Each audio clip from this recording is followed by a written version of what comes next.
ಆ ಸರಿ, ಏನ್ ಹೇಳೋದು, ಇಟ್ಸ್ ತುಂಬಾ ಅಂದ್ರೆ ತುಂಬಾ ದೊಡ್ಡ ಲಾಸು.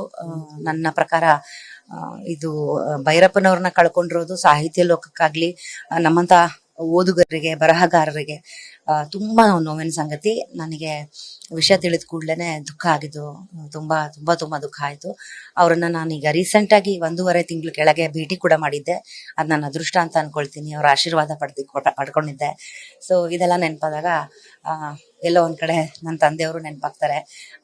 ಇದೆಲ್ಲ ಬಂದಲ್ಲ ಒಂದ್ ದಿವಸ ಬರುವಂತದ್ದೇ ಹೌದು. 95 ವರ್ಷ ಆಗಿತ್ತು. ಭೈರಪ್ಪನವ್ರ ಹತ್ರ ಮಾತಾಡಿದಾಗೆಲ್ಲ ಅಜ್ಜ ಹೆಂಗಿದ್ದೀರಾ ಅಂತ ಕೇಳಿದಾಗೆಲ್ಲ ಆರಾಮಾಗಿದ್ದೀನಮ್ಮ, ಚೆನ್ನಾಗಿದ್ದೀನಮ್ಮ ಅಂತಾನೆ ಹೇಳ್ತಿರ್ತಿದ್ರು.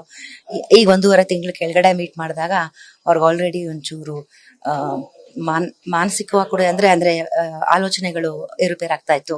ಗುರ್ತು ಹಿಡಿಯಕ್ಕೆ ಆಗ್ತಿರ್ಲಿಲ್ಲ ಯಾರು ಅನ್ನೋದು, ಆ ಥರದ್ದೆಲ್ಲ ಒಂದ್ ನಡೀತಿತ್ತು. ಬಟ್ ವಿಶ್ವೇಶ್ವರ ಭಟ್ರಿಗೆ ನಾನು ಸ್ಪೆಷಲ್ ಥ್ಯಾಂಕ್ಸ್ ಹೇಳ್ಬೇಕು. ಯಾಕಂದ್ರೆ ಅವ್ರ ಮನೇಲಿ ಅವ್ರಿಗೆ, ಅವ್ರ ಪತ್ನಿಗೆ ಸುಷ್ಮಾ ಅವ್ರಿಗೆ, ಬಿಕಾಸ್ ಅವ್ರ ಮನೇಲೆ ಅವ್ರನ್ನ ಇಟ್ಕೊಂಡು ನೋಡ್ಕೊಳ್ತಾ ಇದ್ರು. ಮತ್ತೆ ಆಸ್ಪತ್ರೆಯ ಜವಾಬ್ದಾರಿ ಕೂಡ ಅವರೇ ವಹಿಸ್ಕೊಂಡಿದ್ರು. ಮನೆಗೆ ಊಟ ಕಳಿಸ್ತಾ ಇದ್ರು ಇಲ್ಲಿಂದ, ಮನೆಯಿಂದ ಆಸ್ಪತ್ರೆಗೆ.